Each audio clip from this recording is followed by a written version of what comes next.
Siapa yang Allah sangat kasihi?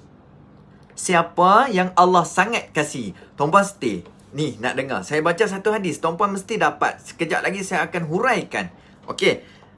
Diriwayatkan daripada Anas bin Malik radhiyallahu anhu daripada Nabi sallallahu alaihi wasallam, baginda bersabda, sesungguhnya, dengar betul-betul, sesungguhnya Allah mempunyai ahli dalam kalangan manusia. Allah mempunyai ahli dalam kalangan manusia. Okey, para sahabat bertanya kepada Rasulullah sallallahu alaihi wasallam, "Wahai Rasulullah, siapakah mereka itu?" Siapa Rasulullah yang mana ahli-ahli Allah ni? Siapa? Okey. Baginda bersabda, merekalah ahli Al-Quran, iaitu ahli Allah dan golongan pilihannya. Belum dapat faham terang-terang lagi lah Ustaz. Meh, kita hurai dekat bawah. Syarah Sunan Ibnu Majah. Hadis tadi riwayat Ibnu Majah. Baik.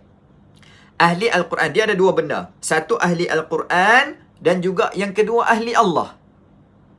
Yang pertama ahli Al-Quran, golongan yang menghafal Al-Quran. Yang pertama, golongan yang menghafal Al-Quran.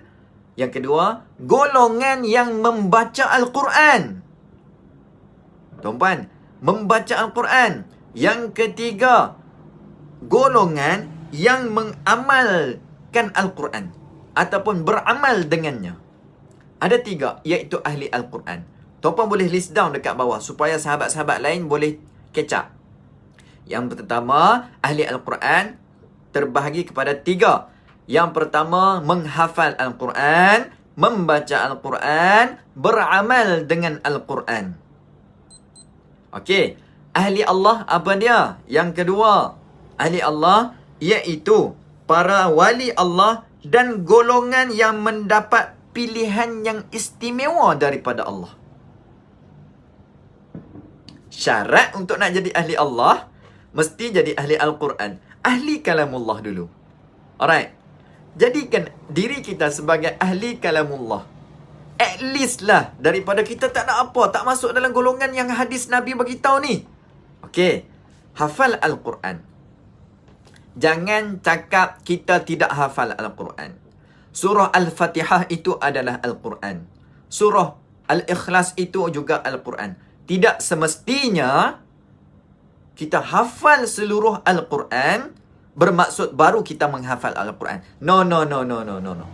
Kita mesti jaga hafalan kita. Apa dia? Walaupun kita hafal hanya surah Al-Ikhlas, tetap kita kena jaga. Dan yang kedua, membaca tak surah Al-Ikhlas? Yes Ustaz, kami baca surah Al-Ikhlas. Itu yang kedua. Kita masuk tak dalam golongan Ahlul Quran? Masuk. Yang ketiga, beramal tak dengannya? Qul huwallahu ahad. Katakanlah Allah itu satu. Yes, kita amal Ustaz. Okey. Beramal dengan ayatullah. Beramal dengan kalamullah. Okey. Tuan-puan dapat untuk bahagian ahli Quran, saya nak tanya. Tolong tanya diri sendiri. Tuan-puan masuk atau tidak untuk ketiga-tiga ni di dalam kalangan orang yang mana menjadi ahlul Quran.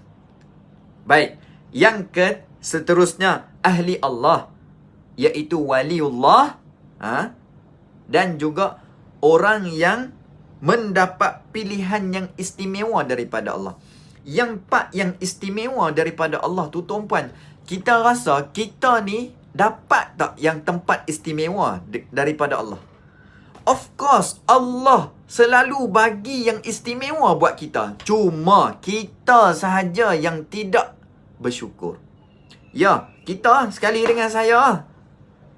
Okey. So tuan-puan, dapat tak malam ni untuk permulaan ni, tuan-puan yakin bahawasanya Allah pilih orang yang mana sedang tengok ni dan dia baca Al-Quran, walaupun dia tak kenal huruf Al-Quran, tetapi hati dia nak belajar Al-Quran. Boleh? So tuan-puan, rasalah beruntung. Sebut ramai-ramai Alhamdulillah ya Allah, thank you Allah. Sebab apa? pilih kami untuk baca Al-Quran. Untuk ada Al-Quran di dalam akal kita. Ada Al-Quran di dalam otak kita. Okey? Ada Al-Quran di dalam hati kita untuk kita beramal.